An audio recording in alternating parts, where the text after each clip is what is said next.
What's up, Alabama fans? It's Andrew Bone here with BamaInsider.com. As many people are aware, we are only a few days away from National Signing Day and still a few key targets out there for the Crimson Tide as we get a little bit closer to Wednesday.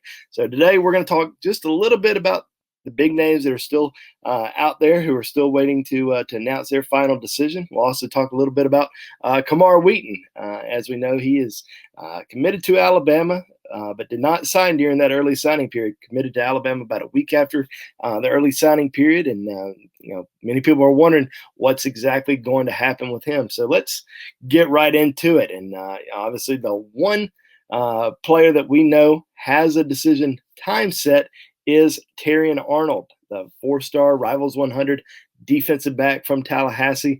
Is going to be making his decision, I believe, around 3 p.m. on ESPN. So big decision for him. And as many people know, it's kind of down between Alabama, Florida, and Georgia.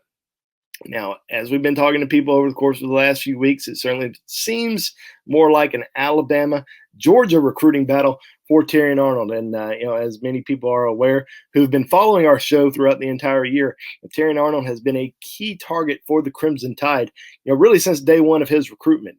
He visited Tuscaloosa 2 football seasons ago, had a great visit down there, during the season, and then, made it back to Tuscaloosa for Junior Day.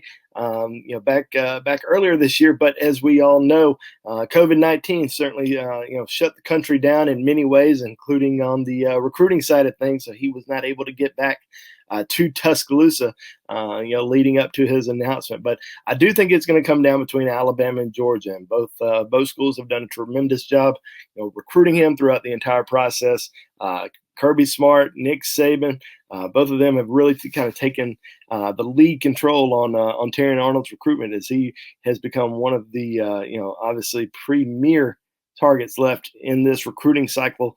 Not only for both schools, but really in the country. You look at all the guys that are still out there, and there's just not many overall. And Terrion Arnold's certainly a guy that both schools, including Florida, Florida still wants him as a part of their recruiting class, but I just don't see him ending up in Gainesville. So it's a 2-team race, in my opinion, all the way until the finish line. It seems like he's not going to let the cat out of the bag. He's going to keep things pretty tight-lipped.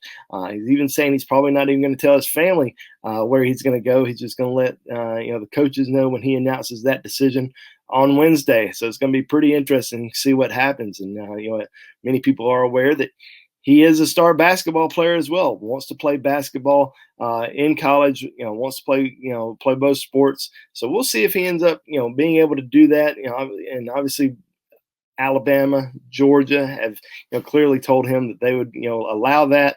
And at Alabama as of right now, JaQuincy McKinstry, who signed with Alabama in December, already working out with the basketball team a little bit, and he's been talking to Terrion Arnold a good bit. So will that have an impact on his decision? We don't know, but I certainly think it doesn't hurt Alabama's chances. So as of right now, 2-team race in my opinion.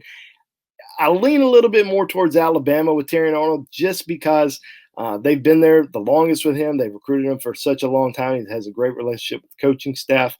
But we'll see. I really think it could go either way with Terrion Arnold at this time. But as of right now, I'm leaning a little bit more towards the Crimson Tide. Now, Brian Thomas, 4-star wide receiver out of Louisiana. We've talked about him throughout the entire year as a big-time Alabama target. But as many people know, Alabama signed 4 Rivals 100 wide receivers in December, including JoJo Earle, who flipped his commitment from LSU to Alabama during that early signing period. So that was a big loss for LSU and a big win for Alabama. Brian Thomas, an in-state target for LSU, has been for a very long time, obviously. And, Texas A&M, Alabama has been trying, both those schools have been trying to steal him away from the Tigers. And it seems extremely close. I know that there's some talk that LSU has been in the or is now in the driver's seat for him. But I still think it's, extremely close between Alabama, LSU. Will Alabama have a spot for him? I think that's one of the biggest question marks a lot of people have. But from my understanding, they do have a spot for him. They're still recruiting him despite signing those 4 Rivals 100 wide receivers. They have recruited Brian Thomas for a very long time. They feel like he's an elite player and somebody that they've always wanted as a part of their recruiting class. So have to wait and see kind of what happens. He does not have a decision time set up this week as of yet. Still kind of waiting to see what he's going to end up doing. But as of right now, we're still expecting him to make that decision on signing day. Now, if I were to make a prediction, as of right now, probably leaning a little bit more towards LSU. Now, I'll make final predictions, the night before signing day on Tuesday. But if I was leaning to one school right now, probably be more to LSU just because of the numbers at Alabama in terms of them signing 4 Rivals 100 wide receivers in December. But make no mistake, Alabama's still recruiting him. They're still talking to him and his family just about every single day. So he's certainly somebody that Alabama still has a lot of interest in. So you never know what may happen. We've seen crazier things in this recruiting cycle, including Camar Wheaton's recruitment. So let's get down to Camar Wheaton. What's actually going on in his recruitment right now? Well, as many people are aware, Camar Wheaton committed to Alabama on December the 23rd. Ever since then, Alabama lost its offensive coordinator, its running backs coach, even the area recruiter for Camar Wheaton, which was Jeff Banks, who went to Texas. Now, we don't think he's going to end up going to Texas. It just doesn't seem like he's really that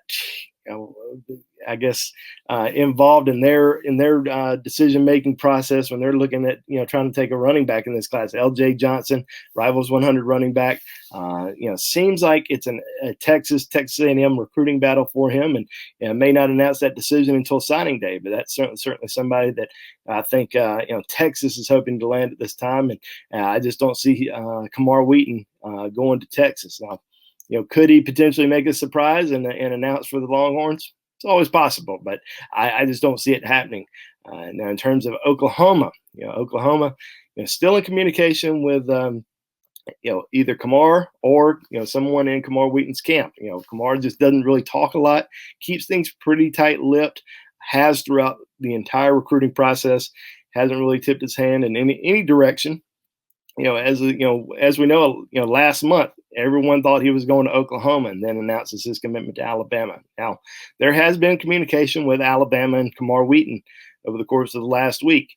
Robert Gillespie, who was announced as the new running backs coach at Alabama, I know they set up a Zoom call with him earlier this week. I believe it was on Wednesday or Thursday. So there has been some contact there.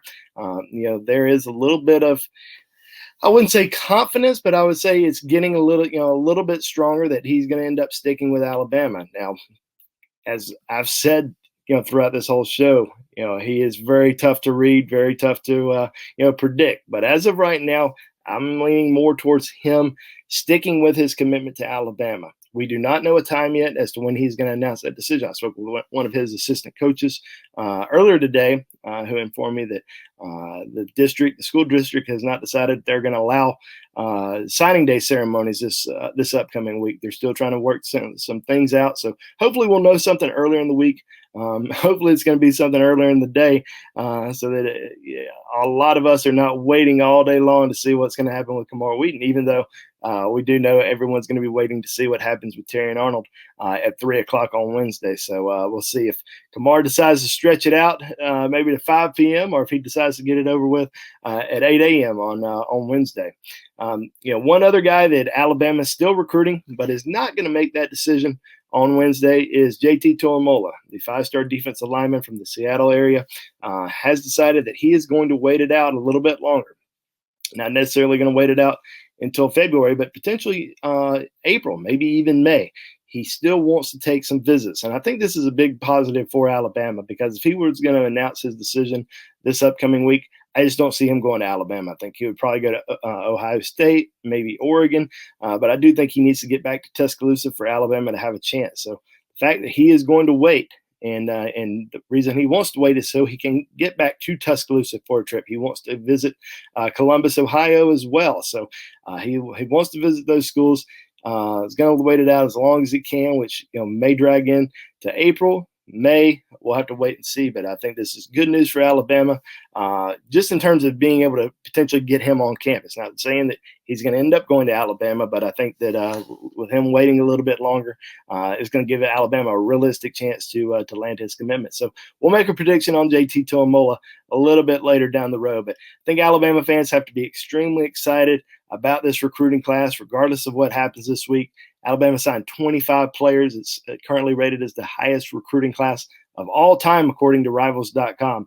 After the new rankings were revealed last week, we saw JaQuincy McKinstry move up from, I think he was number 51 overall, moved up to a 5-star. We saw Keanu Coate, who was outside the Rivals 250, move all the way into the top 50 overall on Rivals. We also saw Devontae Smith.